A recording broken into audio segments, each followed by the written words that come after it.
You were describing the search for good writers for the Yes. show. Well, is that because I say it, but I wasn't a writer for the entire time this program was on the air. I was constantly looking for writers, and writers were submitting scripts to us, and some of them were really quite good.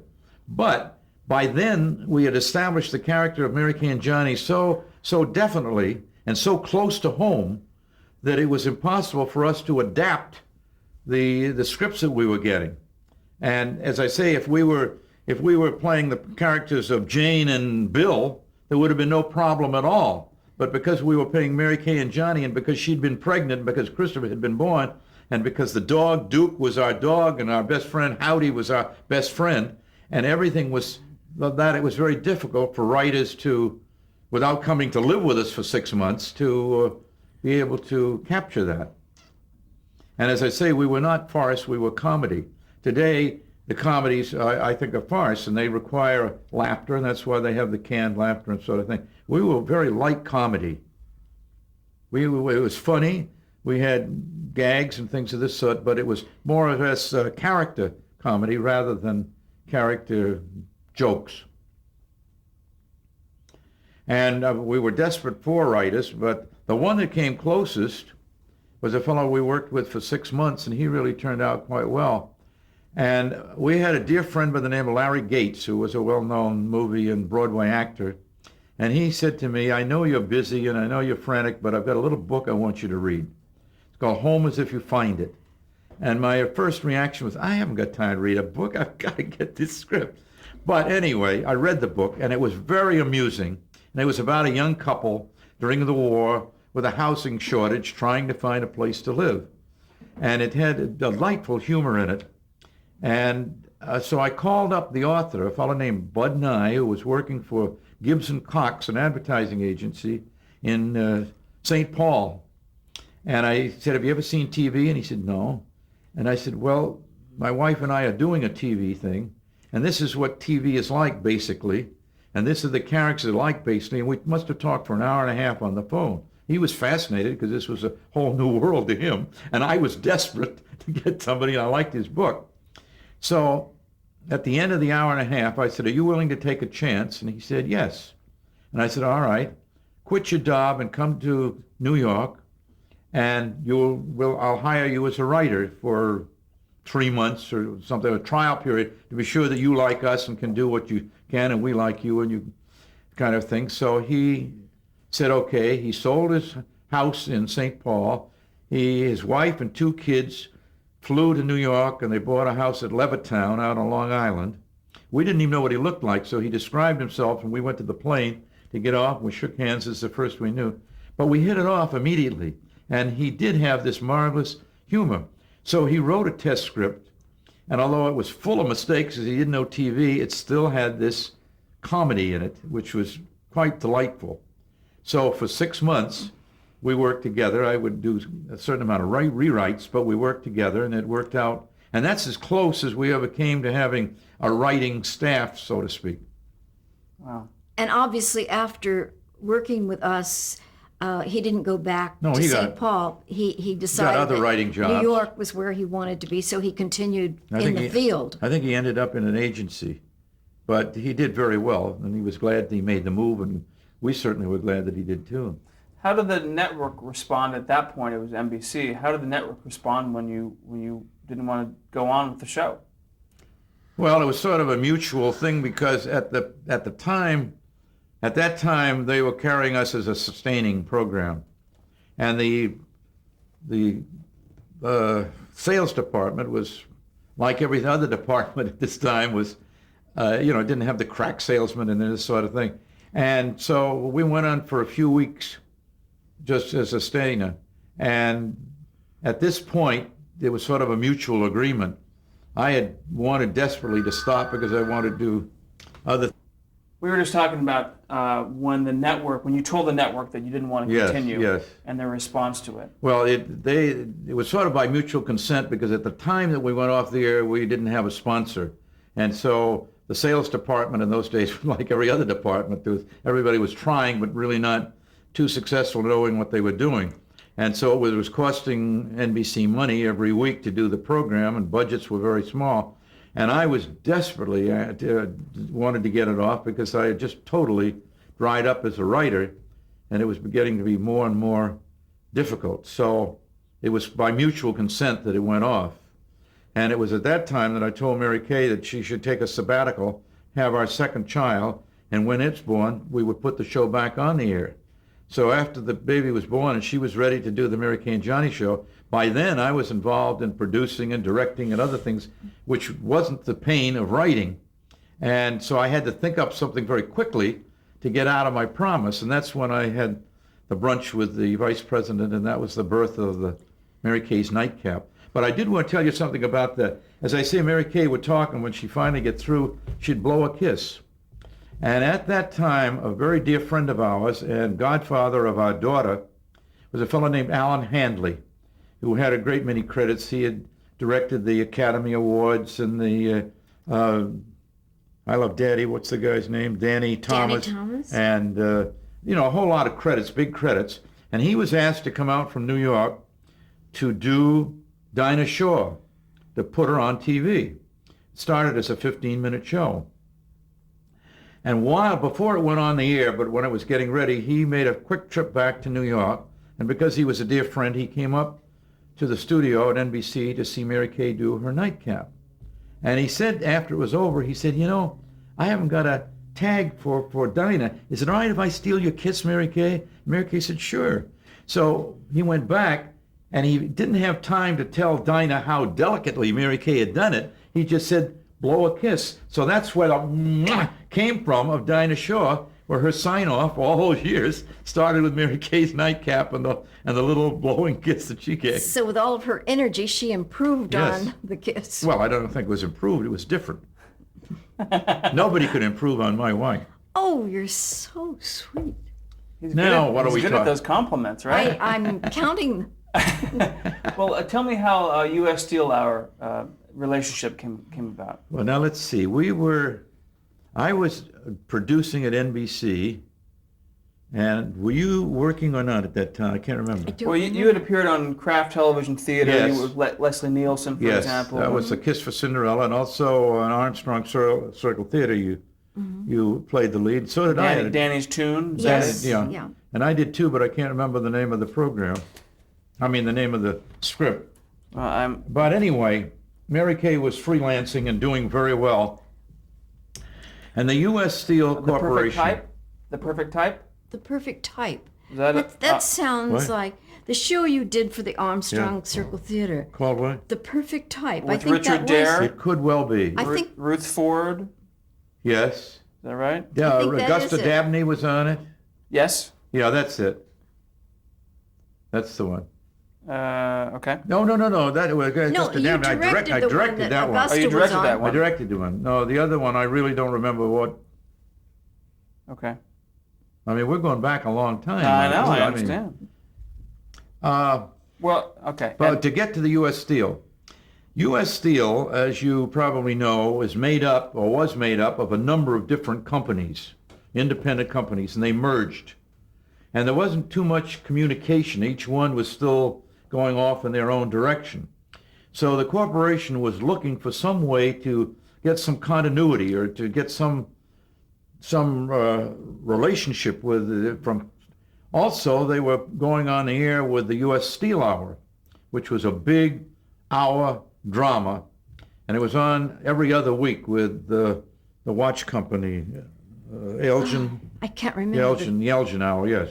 The Elgin Hour had an hour, and these were programs that had young unknown actors like James Dean and Paul Newman, and I mean, you know, this was really a very exciting part of television. Well, anyway, they wanted a typical average American couple to represent them, be sort of the living trademark of U.S. Steel, to appear on their television show, but also at open houses and conventions and state fairs all over the country.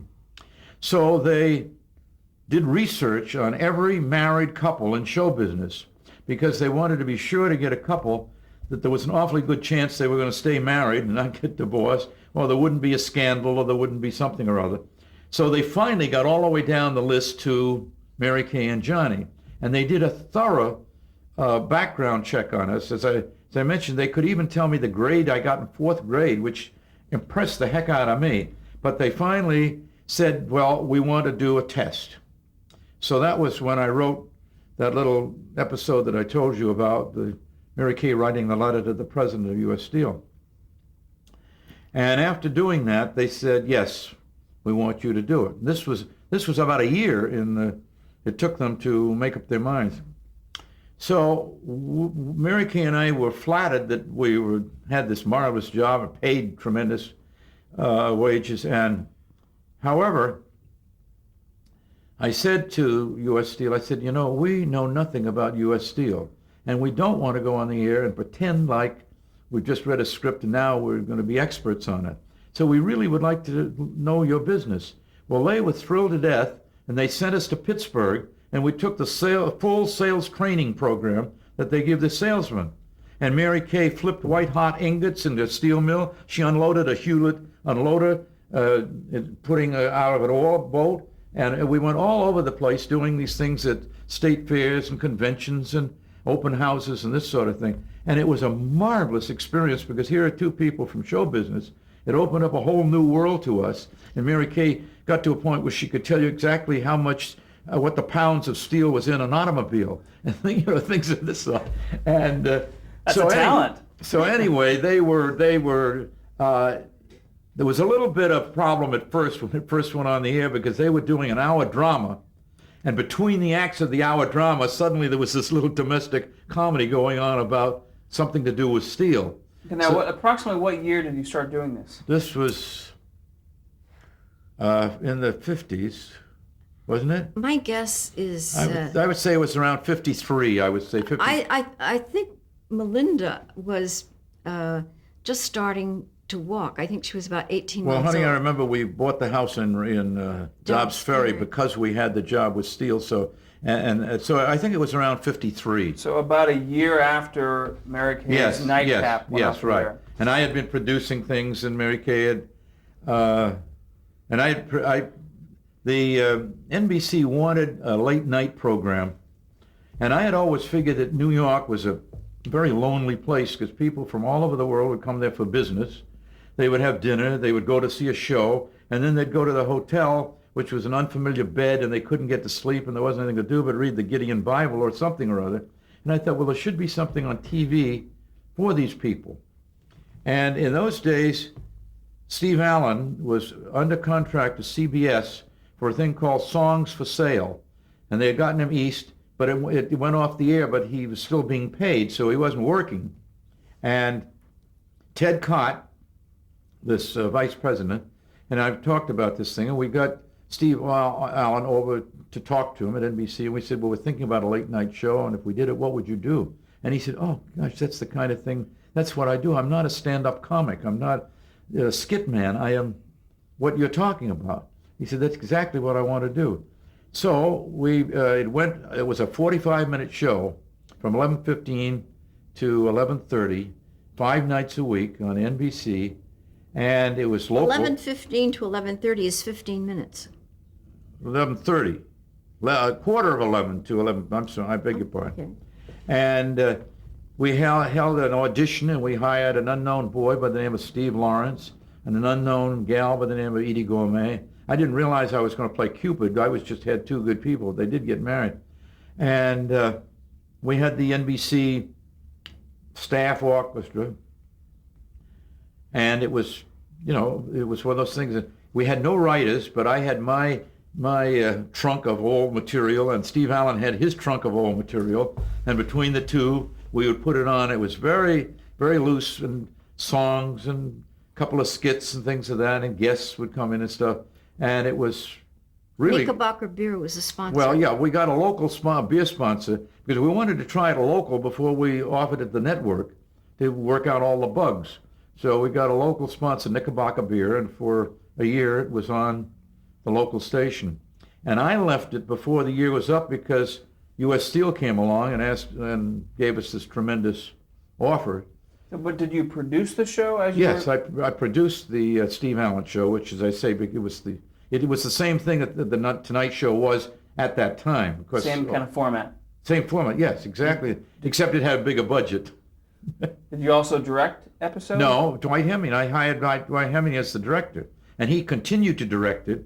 And what's his name? The guy, Bill Harback, who I had used as a director before. And I said, "You're going to be a producer, because I'm leaving another show." And he said, "No, I can't produce. I can't produce." I said, "You've got to produce." So he did it, and he became the producer that followed me on the Steve Allen show. And he and Dwight Hemming were for the entire run of the Steve Allen Tonight Show. So, and in a way, I wish I'd had residuals for that show. But to me, it was just another show. And so obviously when this offer came from Steele and I could work with my wife, it was hard to turn down. So the U.S. Steel Hour, how many years did you do that for? 3. 3 years. And the first year it was on ABC, and then it went to CBS. And the commercials you mentioned earlier, they during the live dramas, they would go to commercial, and then the two of you would be in another studio? We would be Yes. in an, oh yes, yes, the Totally different it was building. the adjoining studios where you could open the doors, because one commercial we did took up 2 studios. I must tell you about that. George Hicks did the first commercial. That was called the institutional commercial.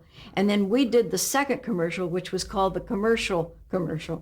And however, we weren't a hard sell. And a good example of that is after we'd been doing it for about a year, I said to the Steel people, who we'd become quite friendly with by then, I said, "I'm not criticizing at all, but because you're using our names and because we're being ourselves, how about letting us do one commercial just the way we would write it?" And so they had to just think about this and talk it over with the agency and back and forth. And they finally said, "Yes, you can do it." I said, "Okay, what do you want us to sell?" And they said, "Cement." One of their divisions was the Portland Cement, whatever, something. And they wanted cement. Well, this at first seemed to be somewhat of a challenge for typical young New York married couple. But at that time, we had we bought a gatehouse of a large estate 22 miles up the Hudson River in Dobbs Ferry. And we had put in a backyard patio behind the house. And so I wrote a script and I said to the viewers, if you want a patio, and if you're living in an apartment, obviously you don't, or if you have one already, you don't. But if there are people out there who want a patio, we're not experts, but this is how we did it. And we showed them how we knocked the 2x4s together and how we poured the cement and this sort of thing. Well, ABC, U.S. Steel, BBD&O, decided this was going to be a big deal. So they took 2 studios, built an exact replica of the back of our house with the whole thing. I told Mary Kay, the set looks so good, we should move into that and get out of our house. It looked beautiful, but it was an exact replica, all for a 3-minute live, once a time commercial. So anyway, we did the commercial, and Mary Kay did this, and I did that one thing. And when we got through, Mary Kay said, "Now, if you want a step-by-step description of what we've just told you, send a postcard to Mary Kay and Johnny, U.S. Steel, Pittsburgh, and we'll see you get it." Well, they had made up, I don't know what, maybe 500 postcards or something. Well, they got 189,000 requests for this one commercial. And the reason I figured it wasn't that we were such great salesmen, but we were totally ourselves. It was honest. We were saying, if you don't want it, don't do it, but we did it. This is how it is, and it worked for us. And that intimacy in the most intimate of mediums, which is TV, does pay off, and it has for us, not only in the Mary Kay Johnny show, but in some of the parts we've played, and certainly on the commercial. Were there directors for these? Oh yes. Remember any names? The directors were for the U.S. Steel Hour were different directors. We Right, had for the commercials themselves. for the commercials we had Tom Hutchinson. was one, and Ira Skutch, did you ever work with Who? him? Ira Skutch? I don't remember that name. that name is familiar to me, but I don't know where I heard it. He's a But, commercial director. Ernie Walling was the director another time. John Alexander was our director for another time. We had about 4 different directors, and none of them were well known at the time, Ernie Walling at one time was the head of programming for the NBC network. But after he left NBC, he was freelancing as. But one thing I forgot to tell you about the Mary Kay and Johnny show, when we were doing these 5 a week and going crazy, believe it or not, NBC came to us and said, we don't have a studio for you for the Wednesday show. And you have to do it, and it's got to be live, so you got to do it in Philadelphia. And at first, Mary Kay and I just couldn't believe that anybody would ask us to do this. But we telephoned and talked to the program department of Philadelphia, showed them pictures of what our set was like, and they made something that simulated it. Then the cast for the program, on the trip down on the train, we rehearsed, because this was the only rehearsal we had. Because by the time we got there, it was time to go to the studio. We had a blocking, and boom, it was on live. Then we had to have the cast for the next day program be there, because we had to rehearse on the train going back in order to do the program the next day, on Thursday, back at the 105th Street where the studio was. And again, it was one of those things that now you talk about it, you say, well, that's just idiotic. But we were young and naive, and they said it had to be done. We said, well, somehow or other we'll do it. It's great. It's the determination. You can get old fast. Was U.S. Steel Hour shows, was that the last time the two of you appeared on television together? I don't remember. Gosh, we did other commercials like the Schaefer's beer. We did a commercial, and But I don't think that was... you did a Revlon commercial. But and, I don't think that was after... I can't remember. I think it may have been. It was certainly the last time it was that we were on for any length of time together. And I can't remember anything since then. Although I produced any number of shows since then and begged my wife to be on, and she turned to, oh, that's an interesting story. It started as a 5-minute spot on the Today Show, and it was called Johnny Fix It. It was just, doing a little thing. And it evolved into a half-hour husband and wife how to do it program. And a couple by the name of Tex and Jinx? Tex and Jinx was a very, very well-known name. Jinx Falkenberg, at that Tex time. McCrary. At the time, they were very famous or well-known in New York. And they wanted to take A holiday. a holiday. So they asked us if we would fill in, but they would supply us with their staff Tremendous and staff. everything. So they really had a staff. So for 2 weeks, Mary Kay and I were doing this thing. We were showing them how you put this together, and we'd have guests on. They would do things, and it was really fun. And when the 2 weeks was over, NBC said, well, we want you and Mary Kay to do a show, half-hour show, of your own, doing like that, because it was enough different from Tex and Jinx, who was strictly doing celebrity interviews. And so we said, fine. So I went home to Mary Kay. I said, Mary Kay, we're going to do it's going to be called Our Place. And it's going to be the two of us, and it's going to be our backyard with the house in the backyard and the various things we do. She said, I want no part of it. And I said, well, Mary Kay, you don't understand. They want us to do it. And she said, I don't want to touch it. I just don't want anything to do with it. So I was so mad that I got our best friend, an actor by the name of Bob Courtley. And I said, all right, damn it, it's not going to be a husband and wife. It's going to be two fellas. And so we did the pilot, just the pilot. And we showed how to wash a dog, and we had a galvanized bucket and this kind of a thing, and we got a dog from the pound to use as a prop. And we did this test thing, and it turned out pretty well. And the program department said, that's very good. Well, there's just one thing that we need. And we said, what's that? And they said, Mary Kay. So I went back and I said, Mary Kay, you've got to do it now. They won't do it at all without you. So she reluctantly did it and was very, very good in it, just as she had been on the Mary Kay and Donnie show, because she was enthusiastic, and she was, and if something went wrong, she said, well, I can't do that. And yet we were the people. And we interviewed people. We'd had Molly Goldberg on, and she was showing how to make borscht. And we had Jackie Robinson on. I can't remember what he was doing. And well, Mary Kay, what was your initial objection to it? I never found that out. why didn't you want to? Well, it just, I guess, it didn't appeal to me. It was sort of a do-it-yourself kind of a thing. It was before the Steel Hour, and she just wasn't comfortable in learning something a few minutes before we went on and then saying this is how you put something together and stuff. She just wasn't comfortable. She liked the interview part because we had really good guests, but she didn't like that part of it. However, while we were doing this show is when BBD&O first saw us doing a husband and wife thing, and they, I guess, did something, taped it, or not taped it, but recorded the audio or something, and sent it to U.S. Steel, and that was how eventually we got to do the Steel Hour. So if Mary Kay hadn't been on our place, who knows? Amazing how those things work out. Yes. Yes, it is. It is. Right.